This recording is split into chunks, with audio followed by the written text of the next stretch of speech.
Hello, y'all. I'm back again for another video. And this video is going to be about explaining different dynamics and circumstances so that we can learn and get a better understanding of how things work within ourselves and others.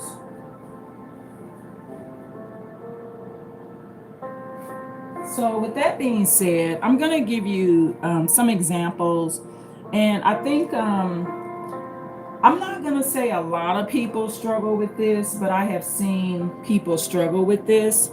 And I think it's something that, to be quite frank, probably was not fixed in childhood or something that people rebel against fixing. And it's the ability to earn something from someone, right? So when you earn something, it's not an entitlement that comes with it. It's something that you earn because of your hard work, your investment, your character. And most of the time, I'm not a millionaire. So, in money, okay? However, most of the time, what needs to be earned in my life by someone else, they have to earn something through their character and their nature, okay? And this is where people have failed in my life, okay? And I mean failed with a big F minus. Sometimes they try, they may get a D plus, but this is where it's failed. And when I say this, it's not a system I want to change because it's a standard that should be in place in my life. It's not something I regret. So I'm just going to give you examples. I did a part one and part two. I did part one on September 16th. I got to work on naming my videos too. I'm so busy uploading these lives. I need to go back in and give them a name. Um, so in part one and part two, I did part one on September 16th. I am dating my lives, so at least I can reference to it by the date. And then I did part two on September 17th, and it will say that on the title of the video. And then I just uploaded a video on the money game. Okay. And that was done early this morning on September 17th. So what happens is, no matter how old someone is, that does not mean that they understand what earning something is. Okay. So in part one and part two, I talked about the situation with the sister and her not being welcome back at my home. Now she's trying to invite herself in. Okay. But the reality is she's not welcome back because she has not earned that. And to earn that, she would need to have a better personality. Okay. Now, I've went no contact with this sister several times throughout the years. Um, I can see some good nature in the sister. I really can. But I went no contact with her more than four times, at least four times. She's never once asked me why I do it. Why did you do that? Why did you go no contact? What is it about me that you don't like? Because she probably don't care. She don't care enough to ask. And I'm not saying she should ask. Actually, her asking may hurt the situation. Okay, this is where you get into a heavy dispute. The friendship's gone forever. Y'all never speak again. Cuss one another out. Stuff like that. So she doesn't ask, I'm not going to tell her. I'm not interested in teaching if you don't want to hear it. So I'm going to give you an example of the type of stuff she does, right? And she's my elder, y'all, old enough to be my mama, okay? And but she's not my mama. See, that's what you got to understand. My mama wouldn't think it's okay for my mama wouldn't teach me to allow someone to put their fist in my side like Elijah's girlfriend did, and then go back over there and feel sorry for her and have this whole heart for this abuser. But when you are dealing with elders, they're not your mother. So you cannot expect them to behave and protect you in the way that your mother would, okay, or your mother would talk about the situation. So I'm going to give you some examples of conversations, okay?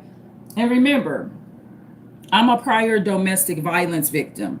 So I had different traits about me when I was a domestic violence victim. One of the failures when you're a DV victim is you put the abuser before yourself. You feel sorry for the abuser and you don't want to get them in trouble. The abuser matters, but you don't. And I was heavily ensnared when I was in my marriage many years ago. I put this abuser before myself. I didn't want to call the police because I didn't want the abuser to go to jail. I had no regard for my eye, the black eye I had, the fact that one day when I fight back, I'm going to end up in jail. No regard for that, right? Because I couldn't even see that coming. This is actually what I went through, y'all. This is why I don't mess with abuse, right? Because you're going to get seriously injured, killed. You're going to get incarcerated because you're going to end up not being able to take the abuse. So what happens is, and I went over this, I'm over the Elijah girlfriend putting her fist in my side. By the way, y'all, he ended up in jail for domestic violence because he picked his girlfriend up. My son Elijah picked her up and set her in the hallway. Daniel and I came over there to his residence last year to help him through legal matters, through the police, get the girl out of his residence. He didn't do that. And so that's just more domestic violence drama. Okay. So that's how that went about. But anyway, this is about when the girlfriend put the fist in my side, my elderly friend that knows about the situation, she knows that I visited them. She knows that I gave the girl money. She knows that the girl is a big girl in size. The girl's pretty much twice my size, 1.5 times my size, up to 2 times my size, which would make her pretty much a 300-pounder. That's why when she put her big white fist in my side, she didn't have to push hard. She didn't have to punch me to move me out the way because I'm only 100 and some pounds. Now, if I see her coming, I can bang. So I can bang good enough to beat her down, even being 100 and some pounds, because I can fight. But if I don't see her coming and she got that heavy weight on me, and I'm speaking of Elijah's girlfriend, the white girl, then she got me out of the way. She ran in the apartment. I can't do nothing to her. Don't want to do nothing to her because I don't want to go to jail. I just did what I did. I never went back to that situation. However, my elderly friend knows about this situation. So what my elderly friend does, and this is someone I would never let pass my front door. If you are a friend of me and you do shit like this, you lucky I'm talking to you. Okay, for real. What she does is this. We'll discuss it. This is also a lady that has not ever been in any formal therapy as well. So what I do as an aware empath, I'm understanding of a person because she has not ever got any emotional help. Okay. So when you're dealing with someone that's never had professional therapy and they have never seen a actual real psychiatrist, it will show, y'all. It is a good thing to go see a psychiatrist, get you some professional help, and you'll have a different understanding of life, okay? So what this sister does is this. she will because remember, I came from an abuse background with domestic violence, and she was around me during that time when I thought different. She was actually one of the people that was telling me not to allow myself to be abused. Get away from that ex-husband. You don't deserve that. But now, since I understand that and I act that out in my life, she somehow tries to get me to advocate for, feel sorry for, because she was saying, oh, Elijah's girlfriend lost her mother when she was 11. She feels so sorry for her. But she's not feeling sorry for me, because this lady has not had a fist in her side and was not injured for 2 weeks. So what happens is this frenemy, which y'all probably will look at it like a frenemy in this case, her empathy is going towards the wrong person, because I ain't laid my hands on nobody. All I did was help this young girl. And so I told my elder, I said, my friend, I told her, I said, I don't give a damn that her mom died when she was 11. What I care about is she hidden, putting her fist in my side, and my mama dead right now. My mama dead too. So what I care about is that she put her fist in my side, injured me for 2 weeks. And I'm quite sure my mama wouldn't like that shit if my mom was alive. I don't give a fuck about her mom being deceased. And I told the young girl, I said, because the way I fight her, because I couldn't lay my hands on her, right? So it wasn't the smart thing to do, but I'm going to lay my verbal on her, my mouth on her, about what I'm going to say to her. So I told the girl over the phone, I said, that's why your mother dead. But guess what? Mine is dead too. See, both of us in the same situation. That girl pissed me off so bad, y'all. I was in astonishment that she did not have the soul to apologize. She had a year to apologize for that, refused to apologize, had no remorse. And that's when I gave her the punch back. I said, that's why your mother's deceased. But guess what? So is mine. You put your fist in the side of me, and I'm your elder, okay, because I'm this girl's elder. But she don't give a shit, and neither did Elijah. But going back to my elder, which is my good friend, she always fucking defending somebody that harms me. Okay. And with all due respect, I talk to her on the phone. I go hang out with her. I keep some kind of relationship with her. I love her and all her children. But I would never let an individual in my home that is encouraging me and that think it's okay for somebody to lay their hands on me and I'm being kind to them.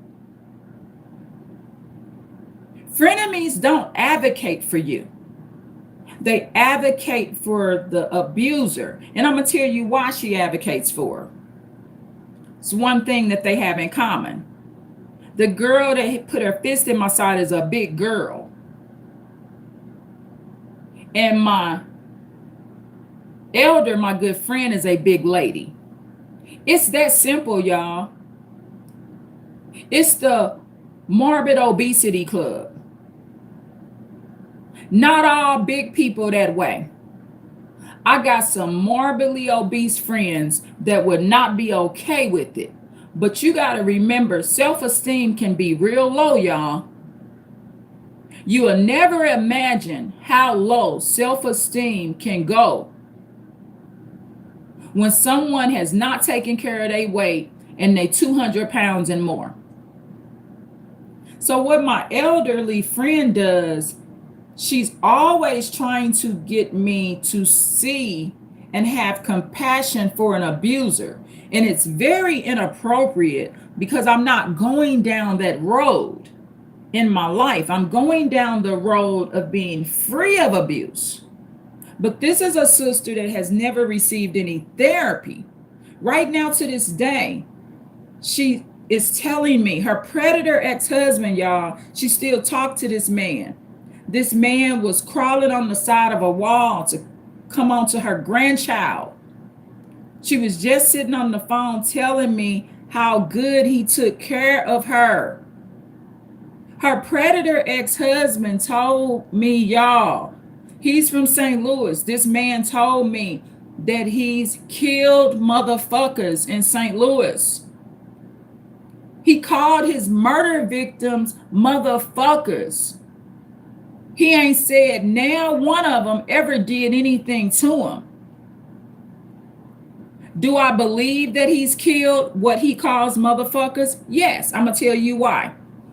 When my friend was married to this demon, I don't like calling people demons a lot, but I'm going to call this a demon. See, for me to call you a demon, you got to have done something really, really severe, like murdering people for no good reason. That's a demon.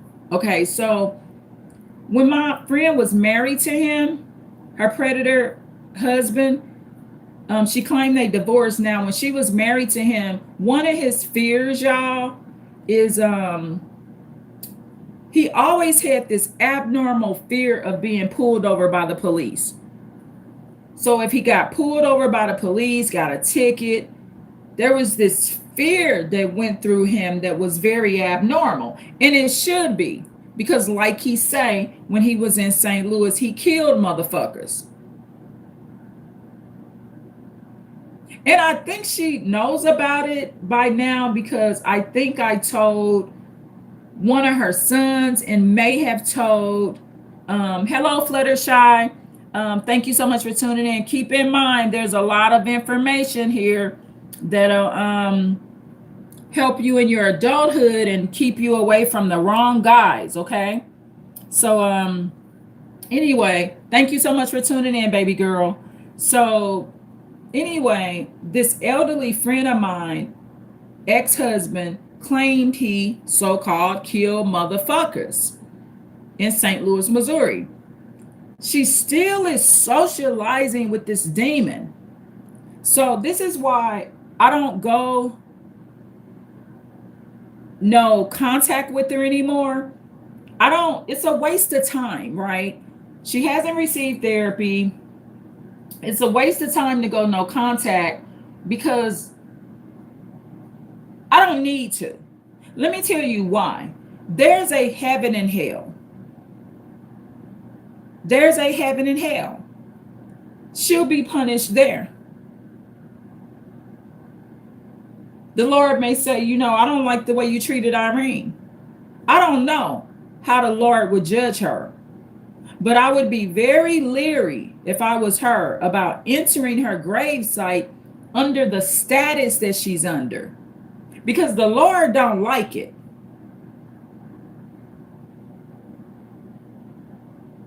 The Lord does not like her thinking that it's okay. I don't necessarily think that she think it's okay.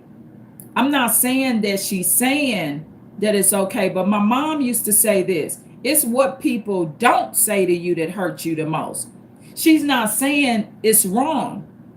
She wants me to look at the problem that the abuser has that did this to me and feel some kind of sorrow for her. And that's not what I needed to feel. I needed to stay away from this woman.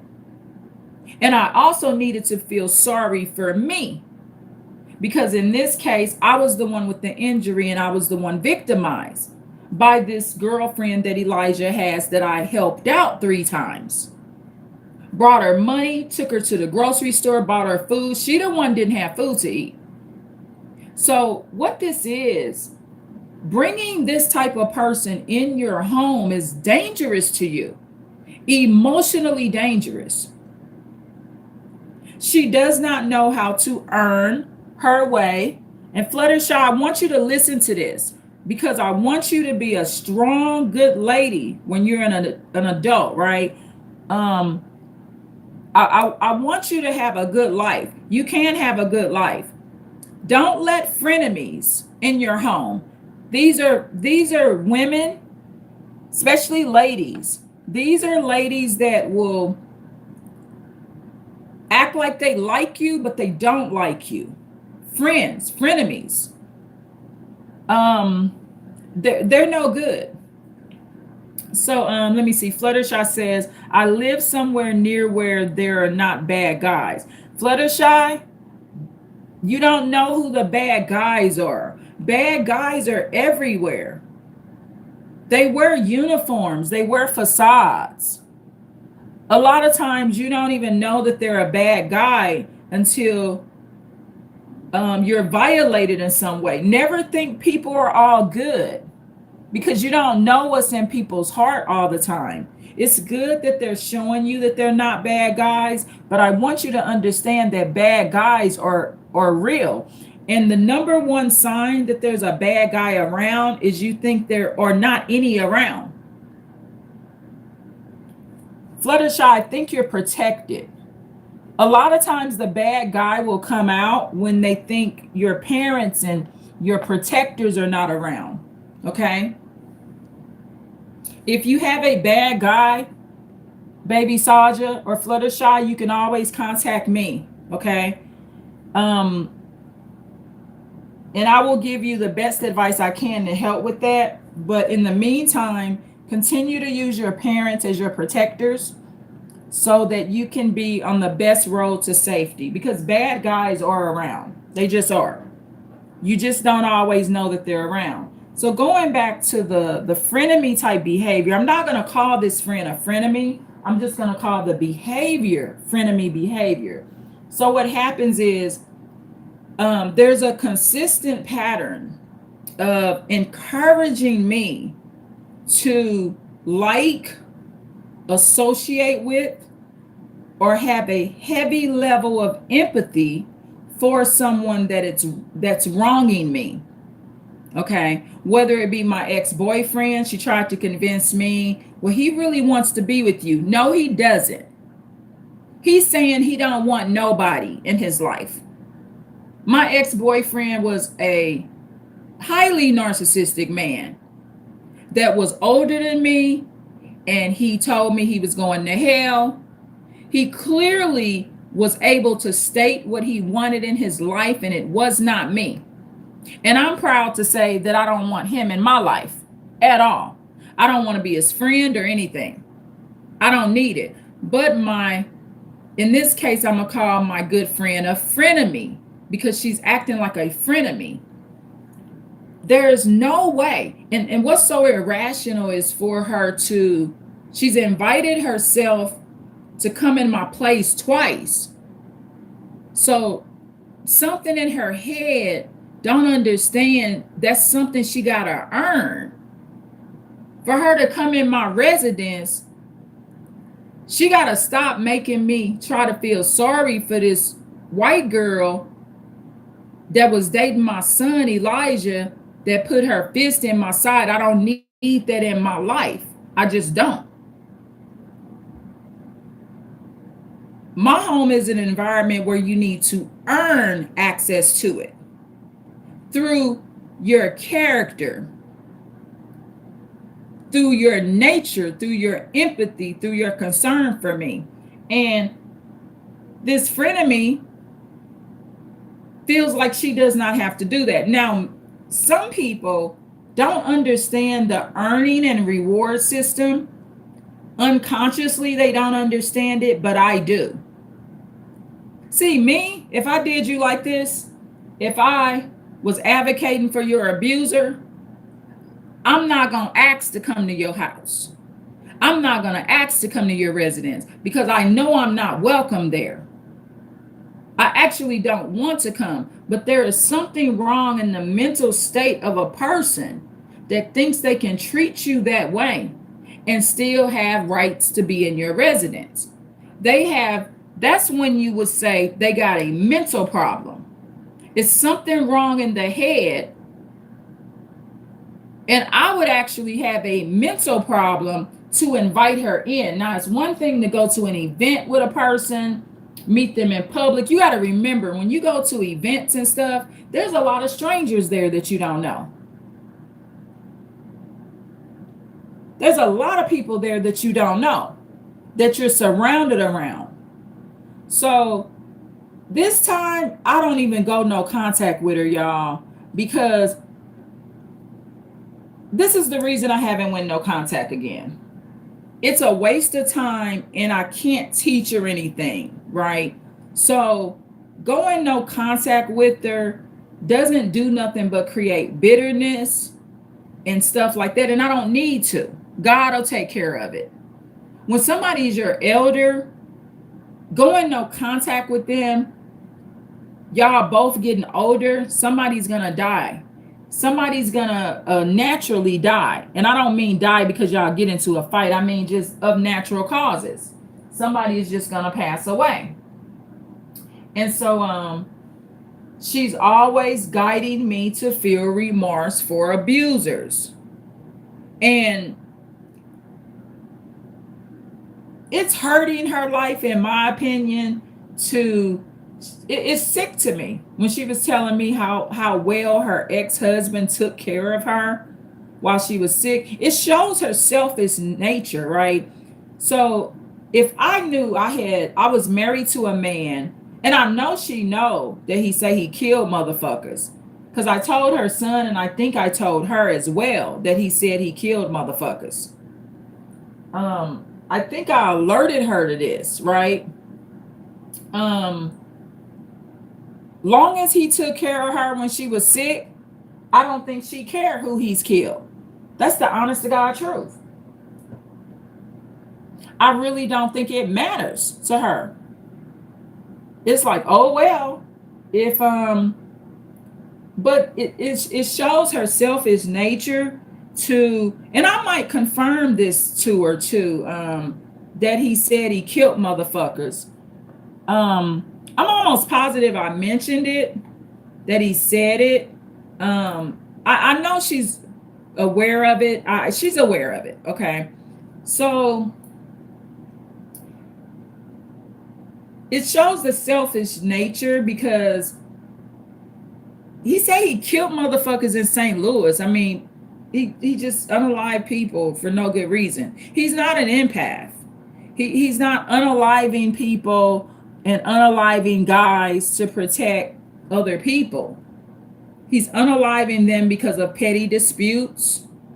They could have owed him $5. They didn't fix his vehicle the way he wanted it fixed.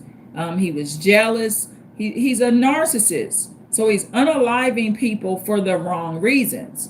And I'm not saying we should unalive anybody, but he's definitely, the way he talked about these guys and calling them motherfuckers, he didn't unalive them for anything sensible. He's a predator. He's a sexual predator. He's a peeping Tom. He's an abuser. But to this day, she's bragging about how he took care of her when she was sick. And that's sick of her because look at the people he's killed. See, me, I don't care that you took care of me when I'm sick. I care about those people you unalived for no fucking reason, too. Give me their names so I can call the St. Louis Department Policing Department and snitch on your ass. What are these freaking guys' names? Because, I mean, he ended up, I mean, not being imprisonated for, like he called them. He calls these guys motherfuckers. He's not an empath murderer. He didn't kill anybody to protect a 2-year old or to stop a little girl or boy from getting raped and molested. That's not what he did. And I understand that this sister has not received therapy. Because with a good therapist, you would at least go no contact with these people. Because your therapist is going to want to know why you feel the need to have this type of individual around.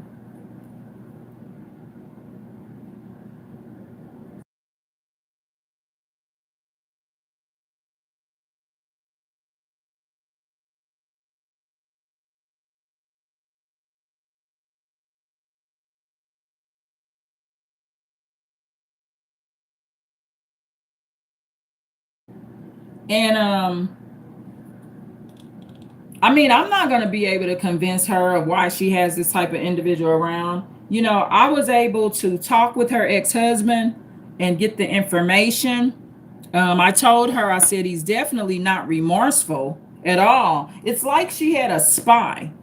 Like I was able, imagine if one of y'all was able to talk to one of my exes on the phone and they tell you they don't feel sorry, they wish they could do it again, basically. They don't give a fuck about what they did to me, and you came back and told me the truth. The blessing in that. And she still talks to this man. It's like really sick, y'all. And so and I think somewhere in her mental state, she think that's healthy for her. And she has a right to do it if that's how she want to live her life. But what she doesn't have a right to do is guide me into the abuser's hands. That's what makes you a domestic violence victim. It's the sorrow and compassion that you feel for the abuser. And that sorrow and that feeling that you feel towards the abuser is not going towards yourself. Now, when I felt sorry for me, when I finally felt sorry for what was happening to me, that's when I went in a set of handcuffs. But look at how that could have destroyed my life and my future. Look at the outcome. I mean, if it wasn't for the Lord, I probably would have ended up doing some serious time, messed my record up and stuff, had a felony on me. But it was true self-defense. I mean, legally, an abuser can't just black your eye and do whatever the hell they want to you for the rest of your life. And you're trying to get out the marriage. Even during the marriage, it's illegal. They're not supposed to be hitting on you and beating on you. But it's flabbergasting that someone that talks to me like this would have the audacity to want to come over. And it's mentioned it twice. She'll catch a bus out here, or she'll get on her transportation to get out here. No, ma'am, you will not be coming by. No, you can't come by. No matter my circumstances, you just shouldn't be here. You don't have my best interest at heart. Now, is she great in other areas? Yes. But when it comes to the straight up friendship thing, now in the areas where she serves better is when it comes to her wishing well on my son Daniel. Now she wishes him well. She just does. She's been around my son Daniel since he's been a baby. But that alone doesn't get her in my home and past my front door. She has to have a good paper, a good report. Her paper needs to say an A+. So her just having Daniel's best interest at heart, but not mine, is not good enough for me because it's not a A+. Somebody needs to have a A+ when they go past your front door. If they can't get that grade, they can't come by. Your home is a place of peace. It's a place of growth. It's not a support your elders that support abuse zone. And me and her, we just have different perspectives. And I check it every time. I told her, I said, I don't care about this girl deceased mama, because mine dead too. I was not an old person or a middle-aged person when my mother died. I don't care. Her mother being deceased and my mother being deceased ain't got a damn thing to do with her putting her fist in my freaking side. And I told the police. I sure did. I reported it to the lieutenant and the police what she did. And the lieutenant told me, stay out of there. And I never went back. Elijah or that girl has not seen me since. And that's what my elders should be supporting. But she's not my mother. You know, people not going to love you like your mother.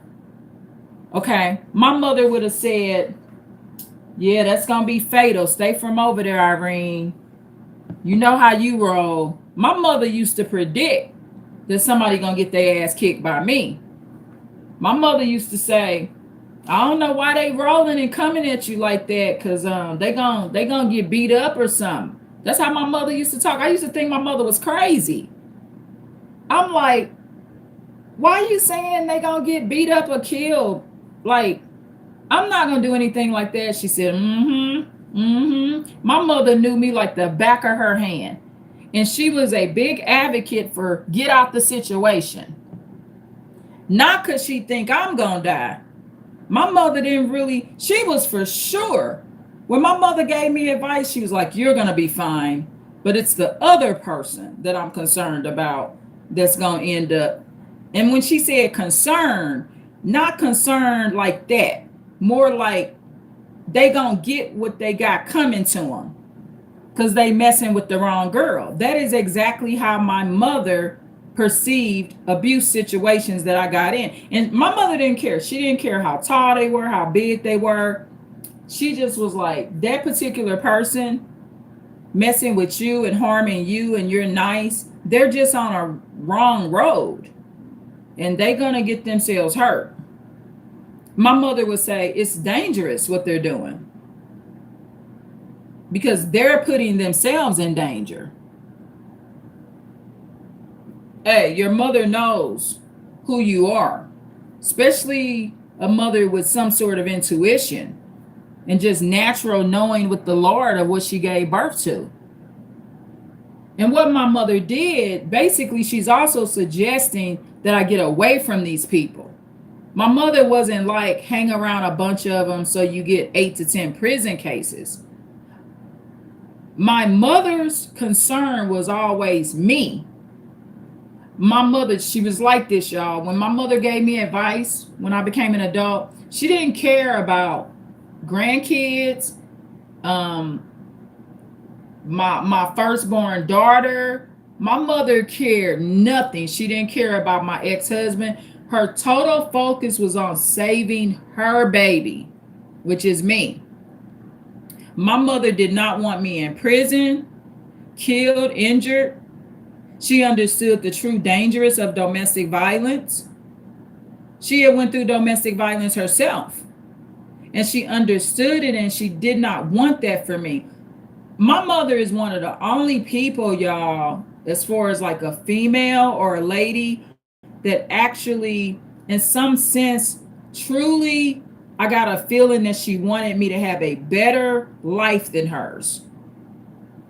My mother knew the secret ingredient that I had the ingredient to actually have a more fulfilling life if I put in the work and kept these people from around me. But if you're not going to stay in a permanent no contact with people, what I do is I just speak up now. And I may say to my friend, stop encouraging me to like abusers. I'm not you, ma'am. It's unhealthy for me. I want a good life. But this friend, many years ago, when I expressed to her that I had experienced happiness for the first time, she didn't believe in it. She did not believe in happiness, y'all. And so she knows that she has to know that happiness is freeing yourself from these situations.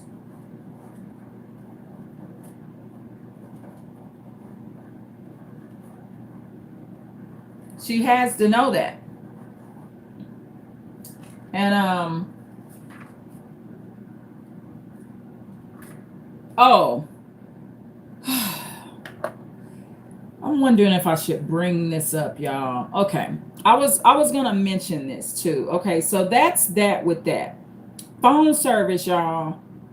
If you're going to get a new phone service carrier, um, AT&T versus T-Mobile. In my opinion, AT&T is just not cheaper. I just had an experience where ever since I gave AT&T my phone number, they mentioned that people switch from T-Mobile because the service is slow. I had no problem with slow service with YouTube or anything, or with my lives disconnecting and reconnecting. I had no problem with my account up until Saturday when I gave AT&T my phone number in an attempt to help Daniel get a phone. Okay. So I'm messing up my little makeshift studio. Y'all hear that crash? I got a cute little studio. But you know what? It got stuff like jewelry and rings and a small cup of coffee, my ink pen, a pearl necklace, a pretty purple flowery photo, couple of speakers, a couple of devices. I got about 3 devices I'm using right now. I got 2 more on the other side. I got my ink pen. Um, it's a makeshift studio. It's clean. It's spotless though. My coffee mug has love. So it's a makeshift studio, and I'm standing, y'all. It's like in a little, like it's like in a little corner of the room, and it has a fan that I'm using as the border, but this fan is not on. But this fan is like a divider, kind of. That's why I call it a makeshift studio. Oh, and I have a technology stand here too.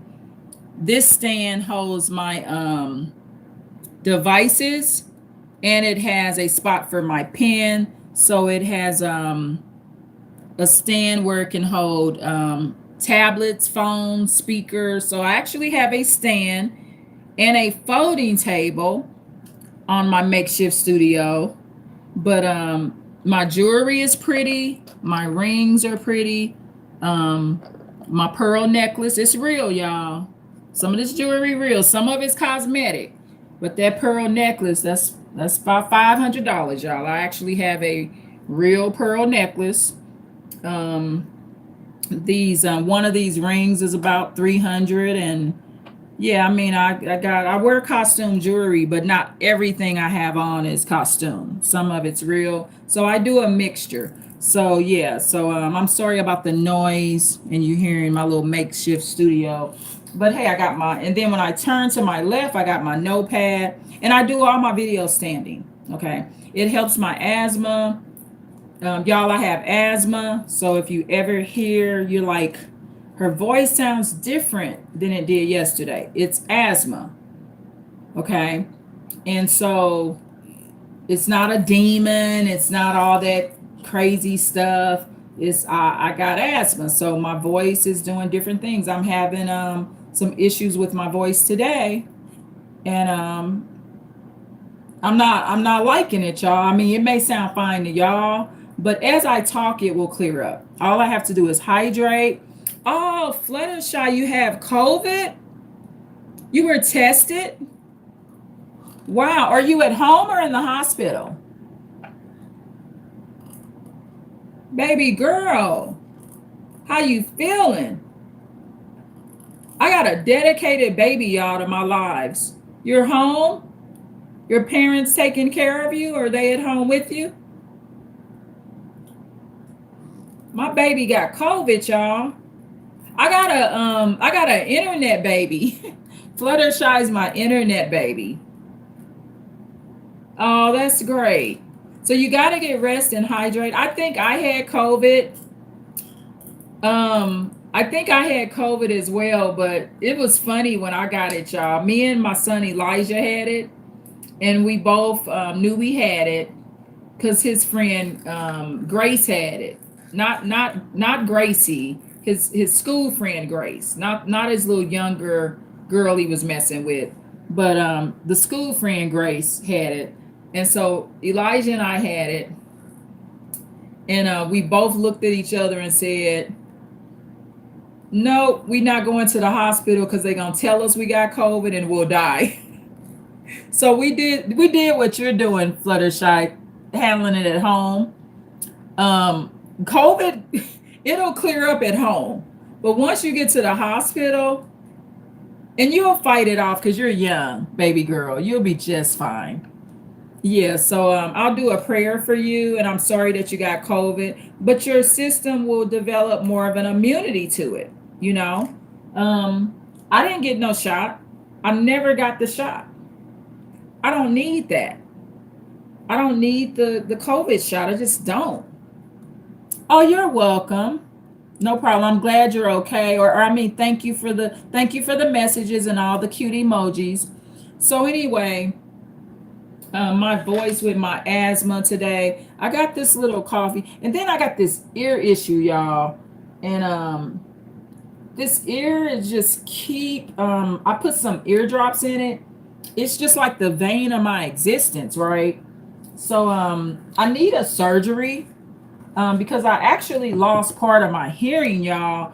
And so I lost like half my hearing in my right ear. And that's the thing, when people are doing these lives, you don't know what they're going through, right? So while I'm doing these lives, you don't know I'm going deaf, okay?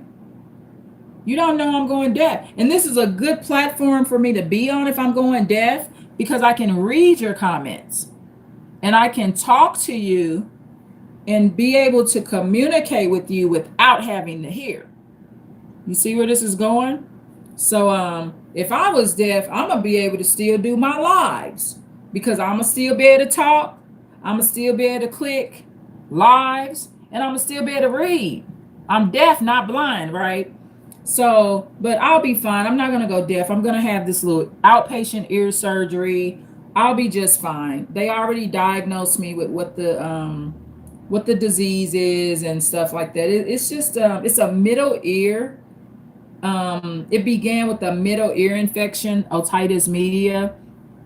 I think I'm pronouncing it right. Otitis media is a middle ear infection. And so I always, even when I was little, I had numerous surgeries on my left ear. And so I had a busted eardrum when I was little. So I am familiar with the ear problem world. I come with a lot of experience. I was in the hospital when I was a little girl for many, many months. Almost died over a busted eardrum in my left ear. And I'm having on my right ear eardrum problems as well. So it's the eardrum again, you know. And yeah, so I'll get it fixed. It's fixable, no big deal. But um I lost 50% of my hearing in my right ear. And some of it was able to come back, but it's fixable through the surgery. So I'm going to be having the surgery. I'm not going to be wearing no hearing aid. Um, I ain't going to lie, y'all. I ain't got nothing against hearing aids, but I just ain't that kind of player, you know? I just ain't that kind of player. I'm not putting no, all you going to see on my ears is my earrings. I like big, pretty earrings, costume jewelry. That's all you gonna see. I'm not gonna have no hearing aid hanging off my ear and shit. I'm gonna get this surgery. I'm not that type of player. Okay. I sometimes I think I'm a little bit too fine for a hearing aid, y'all. I ain't doing it, right? And if I do, I'm gonna put a scarf or something over it. Y'all ain't gonna know I got no hearing aid on. What you think this is? So yeah, that's how I feel. But yeah, but the fact, like going back to what I was saying originally, people are kind of insane. Thank you so much for the light. People are kind of insane when they think that you don't have to, that they don't have to earn their way in your home. They see nothing. They not conscious, y'all. My elderly friend, she's not fully aware. That's what it is. I told her I don't care about that girl mama because my mama dead too. But that's her tactic. She wants me to always have my focus off of myself and on other people. This one sister said on her channel, and I'm gonna create a playlist about this sister. She says women need to learn how to themselves. And she said, ladies are put here to learn how to love themselves, and men are put here to learn how to love others. I'm gonna start putting her videos in the description. So I may try to find that video and put it in the description of this video. It'll take me a couple of days, but just start checking the description box, because I'll be adding videos in the description to reference, and it's fair use to the sister, and I'll just put her video in the description. I think the video was about boundaries or something like that. It's in my history here, so it's not far. So with that being said, this day has gone by so fast, y'all, and it's just really gone by so fast. And I gotta do more work on this makeshift studio. I'm keeping the folding table part of it clean. I have artwork here, speaker. I have 3 devices. Sometimes I have 2 speakers here. I have a divider. I have my jewelry. I like my makeshift studio, and eventually I will be creating a bigger studio. I have all the equipment for it and stuff. I just gotta work on, making the space and putting it together. So I will be doing that as well. And Fluttershy, do you have any questions for the day? And I understand, even though there's not a lot of people on the lives, people will watch the lives later. I do my lives just like I'm uploading a video. There may only be 1 or 2 people in the live, but 50 people will watch the live when they get off work. They watch it later, y'all. People are at appointments, they're at work, they're cooking their meals and stuff, so they can't watch it right now. They'll watch it later. I got this Powerade. My son Daniel, he buys this. It's like grape flavored. I love grape flavored drinks and Powerades. They're so tasty. Very, very tasty. So it's gonna help with my throat issues, with my asthma. It's about the way you sleep too, y'all. When you have asthma, the worst thing you could do is sleep with your neck kind of like crunched together. I haven't done my neck exercises. I do neck exercises to create more airway, and just standing.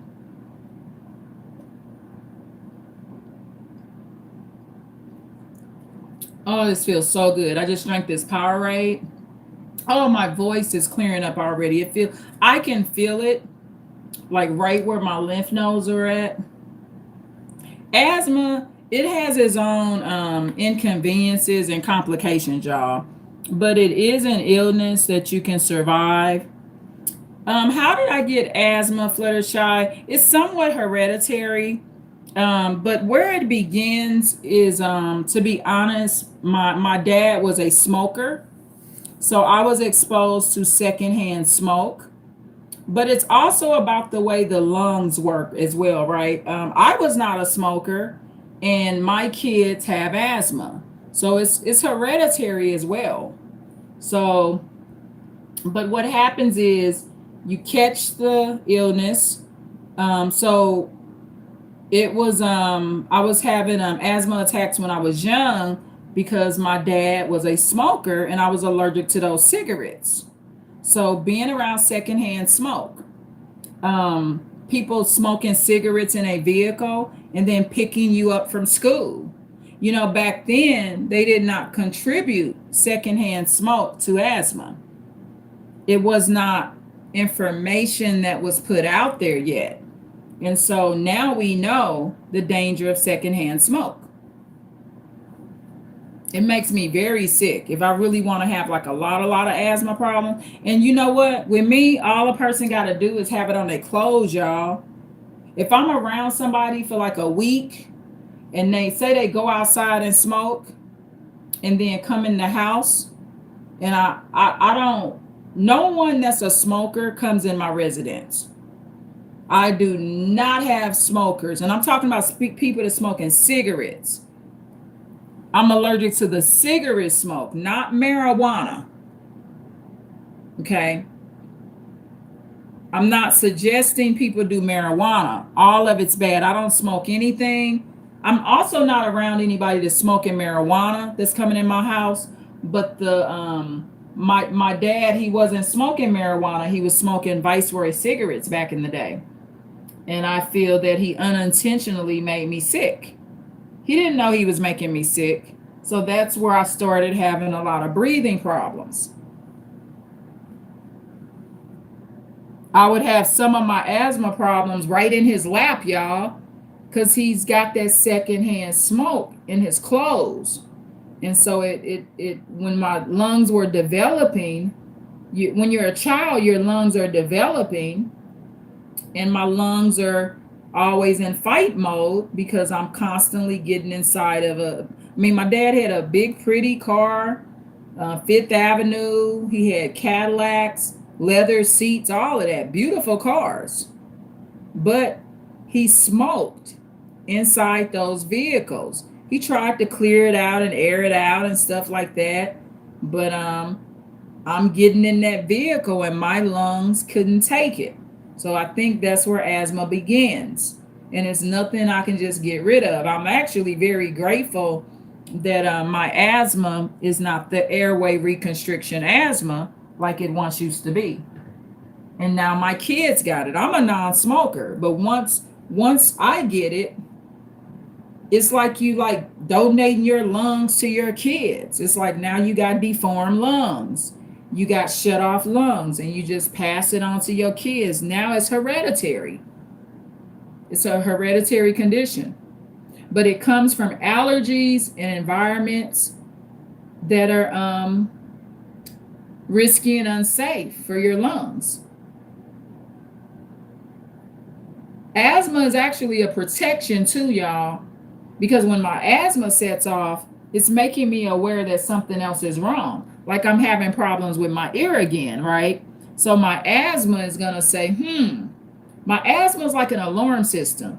So it's alerting me of all, it's like a radar that's alerting me of danger at all times. The ear is part of the ear, nose, and throat. And my asthma is saying, go get your ear fixed, girl. You got to go have your right ear surgery. My asthma wants me to go ahead and have this quick surgery. It ain't nothing but a 2-hour surgery just to get my eardrum taken care of. So my asthma is saying, call the doctor, get your surgery done. That's it. But it's something that I live with. Sometimes it tires me out. I'm actually not using an inhaler right now. I'm not using an inhaler. I walked yesterday. I was tired. I do a lot of natural things. I keep an inhaler here. I do. I keep one available just in case I had an airway reconstriction attack. And Daniel, he's using his inhaler every day now because his asthma is going off the Richter because he was incarcerated for 98 days. That jail can almost unalive an asthma patient. Daniel has to use his inhaler daily. He has like 1 or 2 inhalers now that he's floating in between to just get his lungs back on track. And I'm allowing him to do it. You know, inhalers are a rescue medication. So I'm not going to say don't use your inhaler because he can feel what his lungs is doing on the inside. And because Daniel was incarcerated over 98 days, he's at risk of an airway reconstriction attack. It changed his asthma. His asthma went from inflammation based to airway reconstriction, to where he can't breathe. He could have a deadly asthma attack. He could have had a deadly asthma attack in that jail, and they were denying him his inhaler. The jail willing to unalive my boy. They care nothing about my son Daniel. They don't.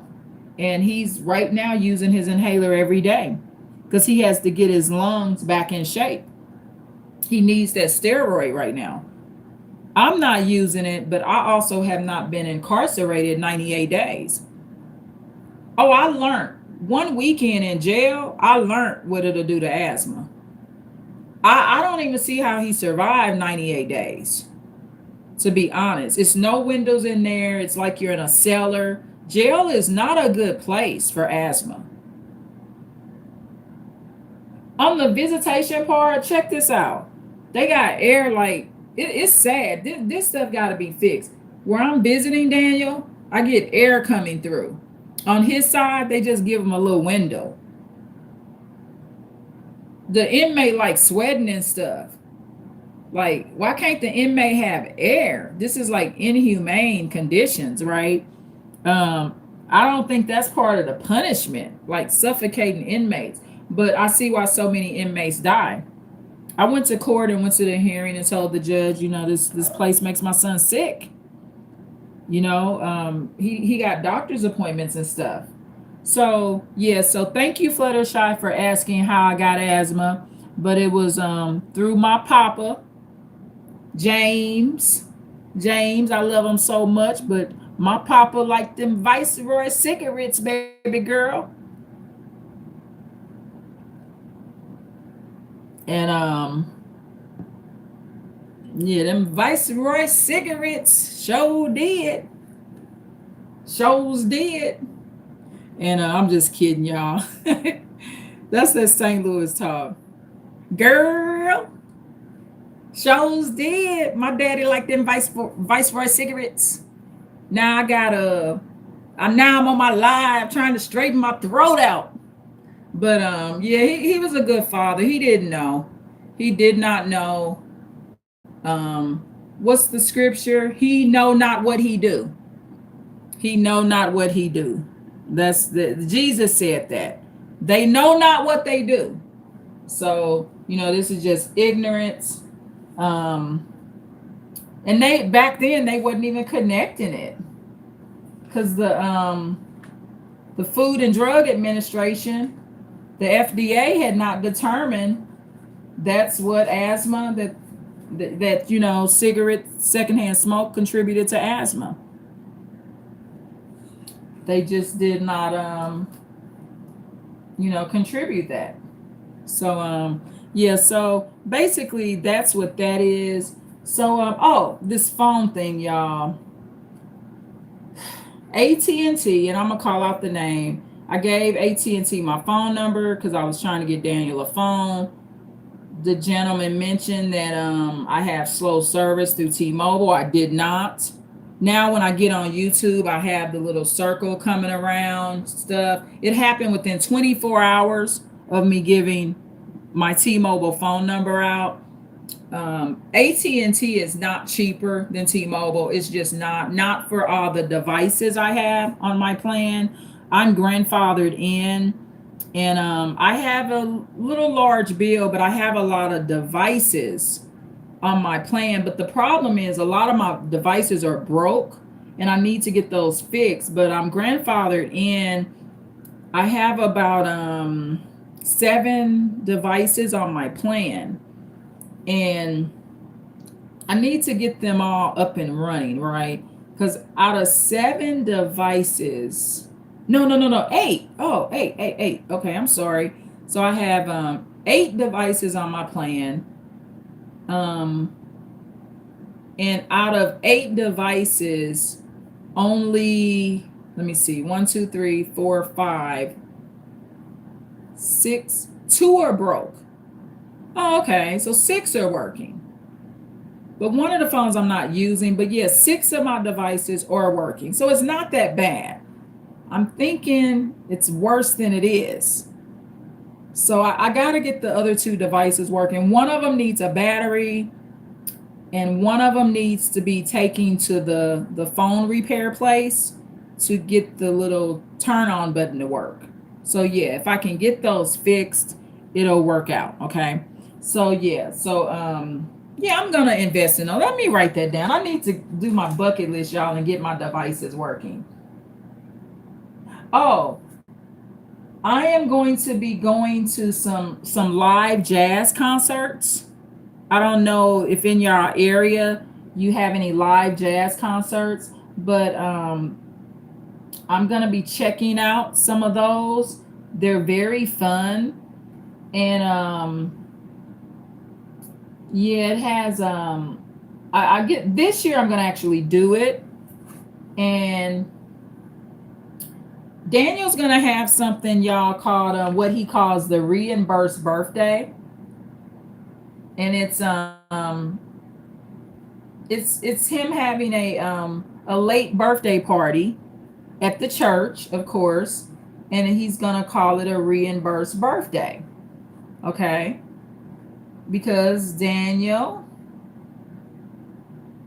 turned 19 years old, y'all. My baby boy's 19 years old. I'm trying very hard to keep my teenager away from anything toxic and bad so that he'll have the best result. At least I did my best. He got to do his part as well. So yeah, so with this phone service thing, going back to that, so don't give if you want to go and you want to try to. I wouldn't recommend going to AT&T. And they boosted some up in my phone, y'all. I'm telling you, the man, look, check this out. One of the representatives knew how to click me into it without doing it fully from my phone because they didn't accept Cash App. So the other gentleman, he kind of looked like Carmela Anthony, y'all, the psychopathic murderer teen. He did. I'm not gonna lie, Carmela Anthony. He did, but of course, this gentleman, Carmela Anthony, was handsome on the outside, but just his soul ain't right. He needed emotional help, and he's just a badass teenager, 17 years old, stabbing somebody in their chest. It just ain't right. But that's who the one of the little young men looked like, and he was clean, honey. You know how Carmela Anthony looked it so clean at court like that. And so that's how this one gentleman was. He was a black gentleman, but he's young. But you can't be identifying people like that. You know, like just because Carmelo Anthony was a psychopathic murderer, teenager, that doesn't mean this gentleman is. But the Mexican gentleman that was his boss. See, I know a scam, y'all. Some told me to just get away from this counter. And I'm going to call T-Mobile and let T-Mobile know what's up. I'm going to talk to a supervisor and say, look, this is what happened. Nothing was wrong with my service. They can reset my phone plan. T-Mobile will be able to fix this, okay? I'll talk to the technology and repair department, and they'll fix this. And I don't want the AT&T. I just don't. I don't like that. You cannot force me to sign up with your company through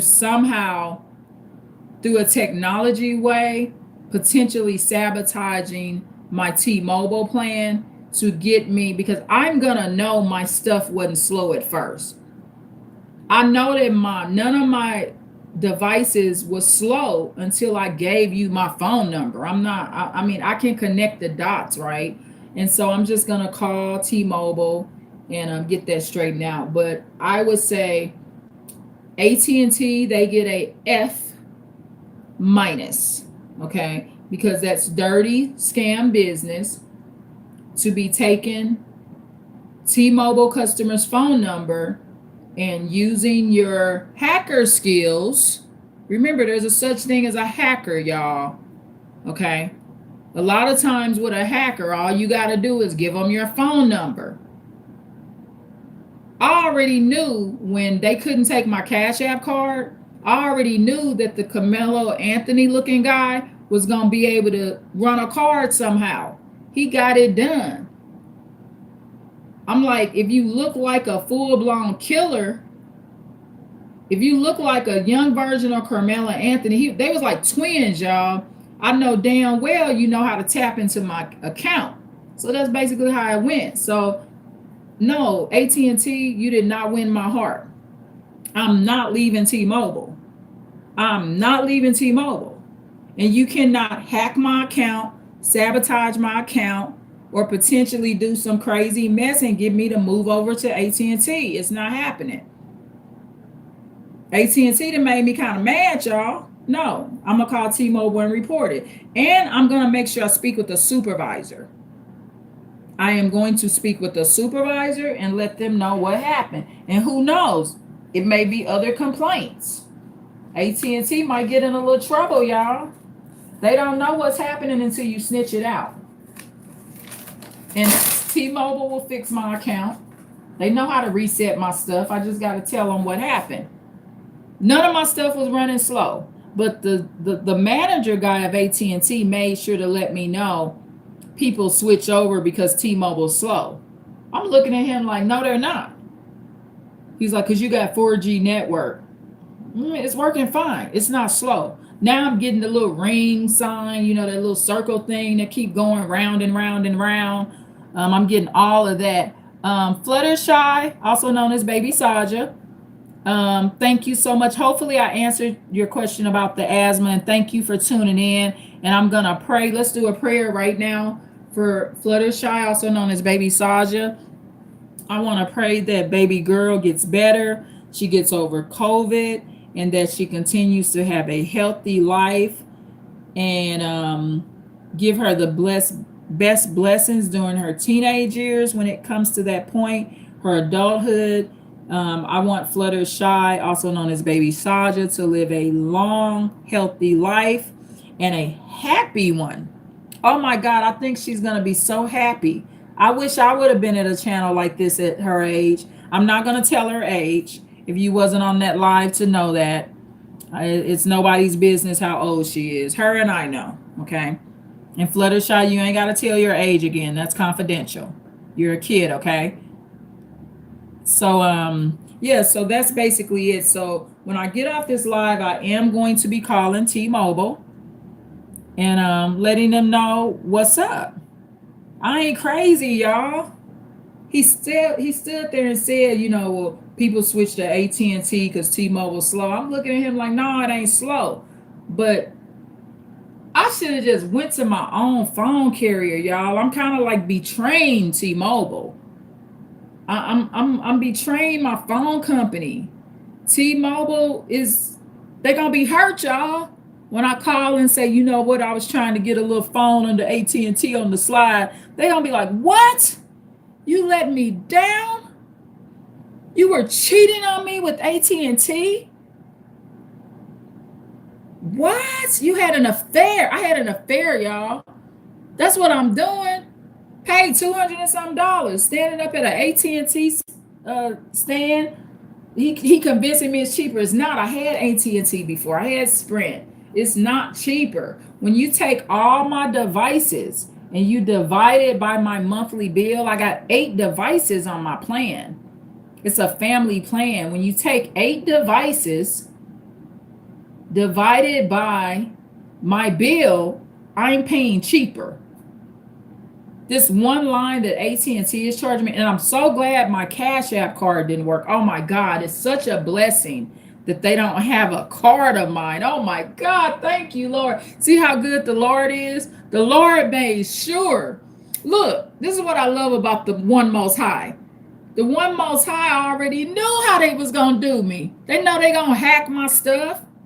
So the One Most High made it so the only card I had on me was my Cash App card. See, that's why I believe in the Lord the way I do, because when I do stupid stuff, the Lord is already like, oh no, Irene, let me help her out. Because she getting ready to get her whole shit hacked. For the first couple of days, my lives was disconnecting. This is kind of fixing itself here. But the phone number they do have that I'm playing my music off of, this phone number, this is still acting up heavily. But somehow this device that I'm speaking on is kind of fixing itself. It sure is. But yeah, I'm gonna let T-Mobile know. T-Mobile, other people didn't call, trust me. Or other people just knew not to cheat on T-Mobile. That's what I did. I cheated on T-Mobile. Them 2 guys were fine. One was younger, one was Mexican, suited up. I think that's why I gave them my money, because they look so good. I even told them, I said, oh, y'all could sell me Y'all could sell me a house and I ain't even got the money. They look so fine, y'all. These were some fine, clean men. One was Spanish and one was black. Both melanated, right? So if they would have said, we want to sell you a mansion, I would have went and found the money for them because they was just that fine.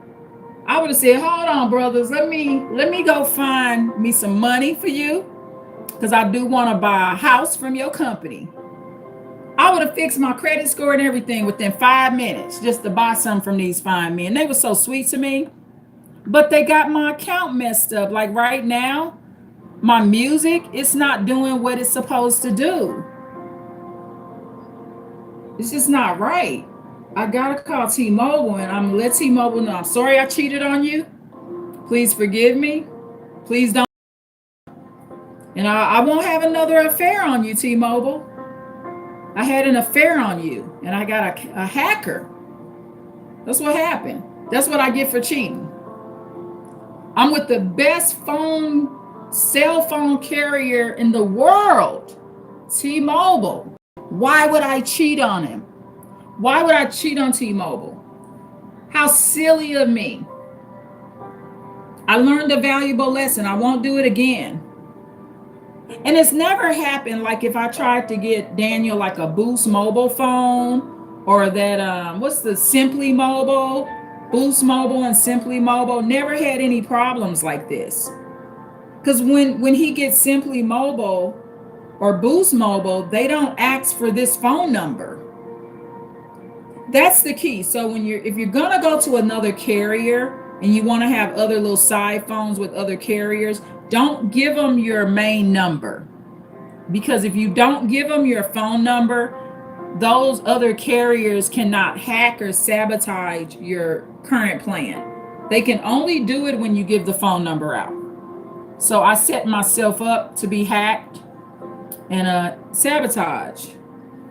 And don't act like they can't do it, y'all. They can. All they need is the phone number. He had already told me, a lot of people switch to AT&T because T-Mobile's slow. So he created that in this account. T-Mobile was not slow at all. Everything I click on, it came up right away. Now when I click on it, it does the circle. I'm gonna tell T-Mobile how I feel. I don't believe it's a coincidence. I just don't. Because the manager was already telling me what's getting ready to go down. Okay. So yeah. So basically, the way I'm gonna handle it, I don't want the service. I give you my phone number and suddenly I'm having all these crazy problems. Nah. I don't believe in no coincidence like that. It just ain't right. It is not right at all, and I don't approve of it. So what other issues? So the home, on this channel, I even have a playlist. It's called Why Not to Bring a Narcissist in Your Home. I can attach that to the description here. It's doing the circle thing now, messing my music up, y'all. It's messing me up. My music just paused.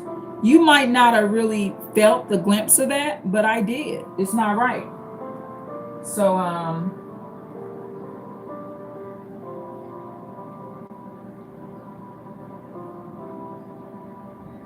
yeah, so I'm going to be calling T-Mobile to try to get this situation straightened out. I sure am.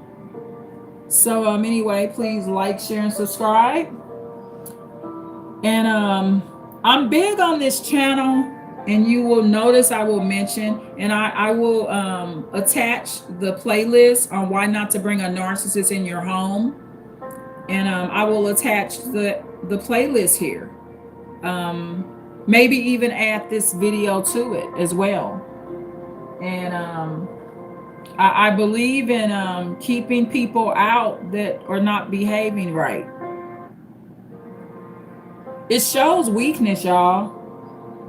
When you let somebody mistreat you like that and you bring them in the house, it's definitely against the Godfather rules, y'all.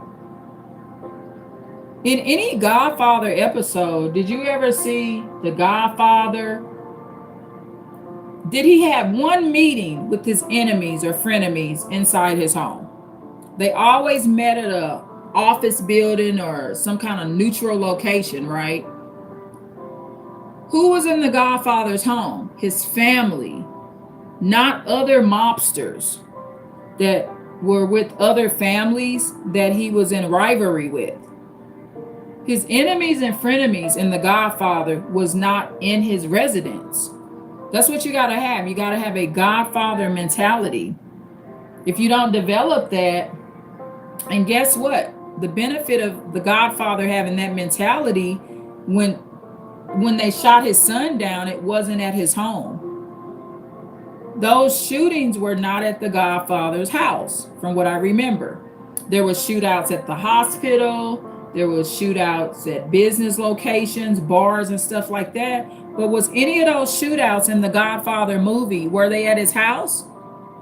No, they knew not to come to his house because he never invited them in the first place. And yeah, I know it's a mobster movie, and I know that you know, it's bad to be dealing drugs and prostitution and all that stuff and gambling. I mean, they were involved in some pretty serious sins. But when it comes to how the Godfather handled his home, he did not bring his enemies inside his home. His home was for true family and friends. Anyone that the Godfather brought in his residence, they were not going to harm or kill him. He vetted these people. He got to know them. It's unfortunate that he still had to experience basically like gang war fights, because that's basically what they are, is a gang, a fancy gang. That's all, a richer gang. They still ended up going down and losing their riches, getting incarcerated, doing very long prison terms and stuff. But the part that can help you, you can find some good in the bad. The way the Godfather, he had his office in there. Okay, remember the Godfather's office? I love that Italian office, y'all. There's something about that office. Woo, that cherry wood, and ooh, even that little wig he had on, a little wig looking thing. It looked cute, y'all. But with the Godfather, no, you don't just come up in his home. So that's the mentality you gotta have. And you will have boundaries and have good relationships with people. I don't have nothing against the sister. I love her. But she just doesn't meet the criteria to come in the home. It's just not okay. I get it. She a big lady, and the white girl that put her fist in my side is a big girl. It's not okay. People will advocate for your enemies. Frenemies will advocate for your enemies because they have something in common with your enemy that they don't have in common with you. When I said that girl's a big girl, my friend finds comfort in that. They got the same problem. People don't even understand that that's how their mind thinks, y'all. They don't understand that about themselves. I do, though. If I was turning on you and I was acting like a frenemy, and you was very kind to someone, and I'm kind of like defending them and trying to make you feel sorry for them, and they're a light-skinned black girl, I would understand I'm taking their side because they're a light-skinned black girl. But see, I wouldn't do it. I'm too conscious to do that to you. I don't care if they're another light-skinned black girl. They should not be assaulting you. It's not okay. But people will take the side of people that they physically identify with. This sister's a black woman. But once I said that that's a big girl, in my opinion, in her subconscious, it's her subconscious that's insecure, not the lady per se. She's advocating for a woman she ain't even met. She knows me. She ain't even met this woman.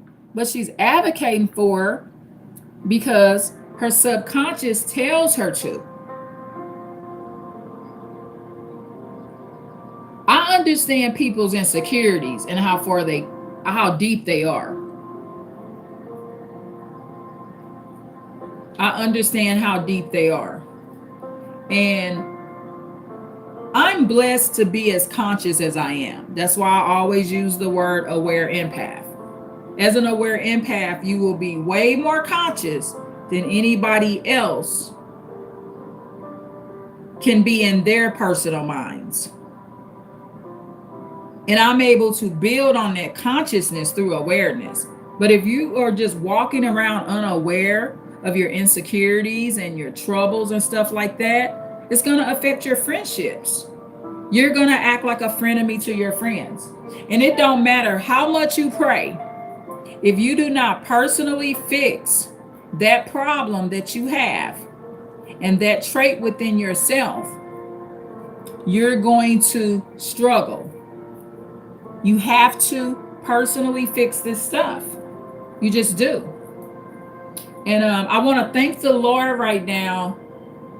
Even in my affair, I was trying to start an affair with AT&T, y'all, cheating on T-Mobile.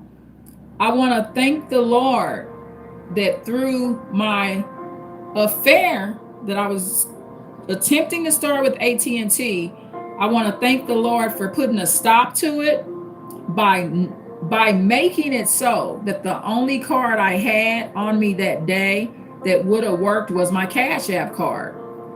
And I want to thank the Lord that AT&T, my side man or men did not get my Cash App card number. Thank you, Lord, for protecting me. Way before I was getting ready to be hacked. Because I truly believe they did something to this phone, y'all. He told me. But I'm so excited to get a $800 phone for $200, y'all. Watch these deals. But I'm gonna get off this live and contact T-Mobile. I'll be doing another live later. I will be releasing this live right away to the public. And then I will be adding in the description box the playlist of Why Not to Let Narcissists Come Over. And it will add to this knowledge. Go check out my playlist, y'all. I'm gonna create more playlists for kids, y'all. Fluttershy, since I know I got young people here, I'm gonna create a playlist for the kids. I'll call it For the Kids. And I will try to for the kids, I will try to find videos to put up under that I think would be healthy for girls and boys. And I'll call this playlist For the Kids. Yeah, because I got several kids coming to this channel, y'all. So this channel's for everybody. This channel does not say adult channel or kid channel. It's for everybody. So I want to support my kids. They're supporting me. Fluttershy is one of my subscribers, so I'm gonna support her. She liked my video. I know that's who clicked the like. My baby girl always clicks the like for me. So anyway, please like, share, and subscribe.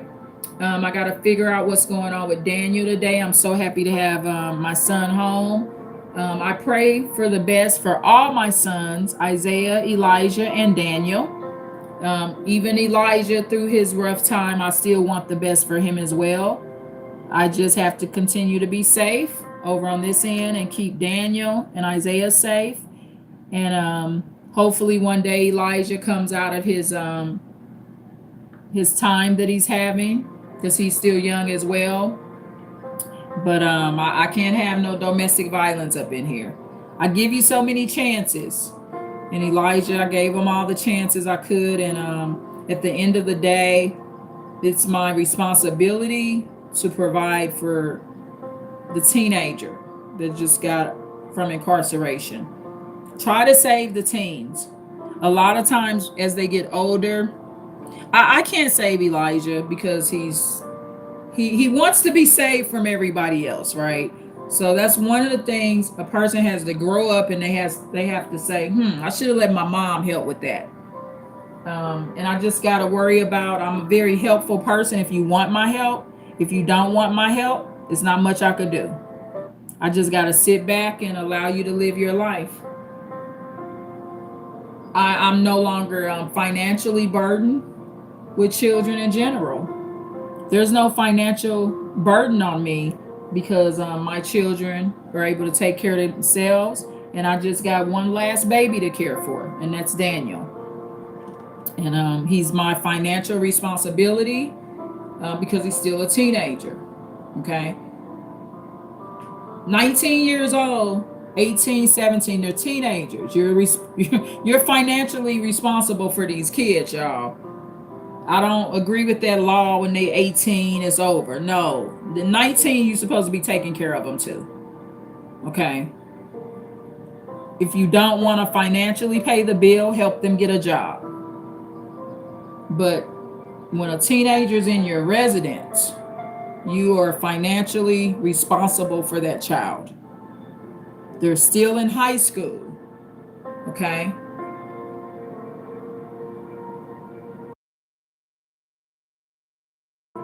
When they're still in high school, you're accountable. Okay. You're responsible. So anyway, I hope y'all enjoyed the live. I am going to drink this Gatorade up. Yeah, I got to call T-Mobile.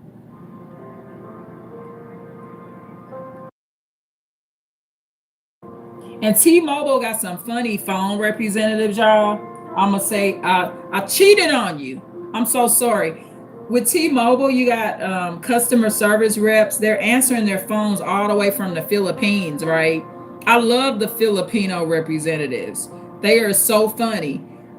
I hope I get a Filipino representative with T-Mobile. I'm going to say, I'm so sorry I cheated on you, baby. Please help me. It's cutting my song off now. See, my music is staggering. I done gave my side chick, AT&T, my phone number. And my stuff going out. Please help me. I got to go back to my main man, T-Mobile, to get me out of the mess with my side man. Don't cheat, y'all. You're not getting a better deal with the side lover. Not always, maybe sometimes, but in this case, no. You know why I didn't get a better deal? Because I know not to be cheating in the first place. I'm a woman of God. I knew not to cheat and think I'm gonna get something better because I go to AT&T. No way.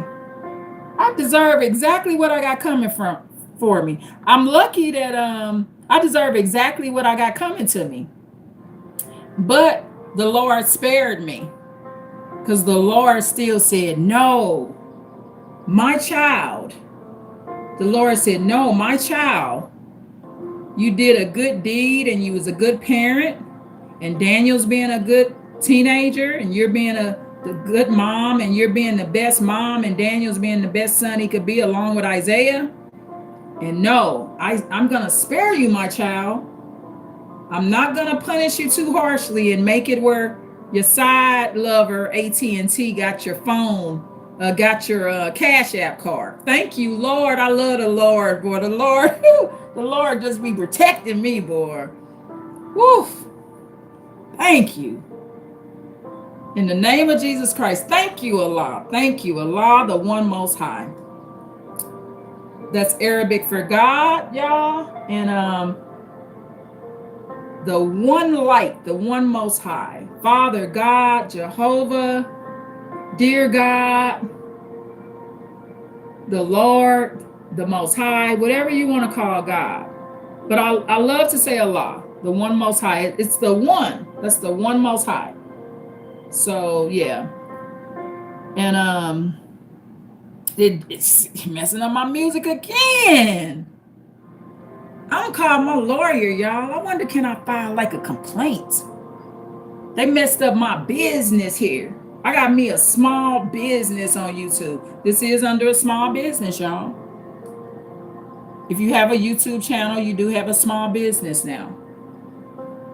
And if you're monetized, I'm getting my YouTube money, y'all. So I'm gonna have to start filing taxes.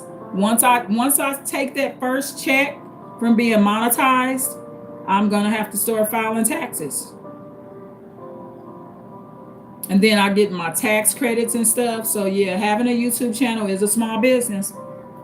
So anyway, please like, share, and subscribe. Thank you. Bye. Bye, baby girl. Bye, Fluttershy, also known as Baby Saja. Get you some rest, hydrate, drink plenty of water, and tell your parents you love them, okay? I appreciate you all so, so much.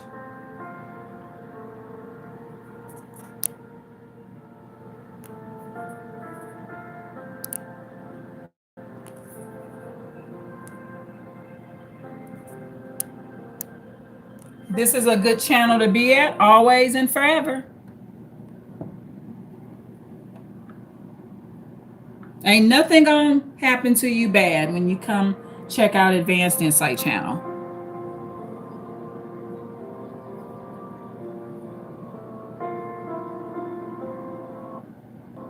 Thank you. Bye. Tune in for more. Please like, share, and subscribe, y'all.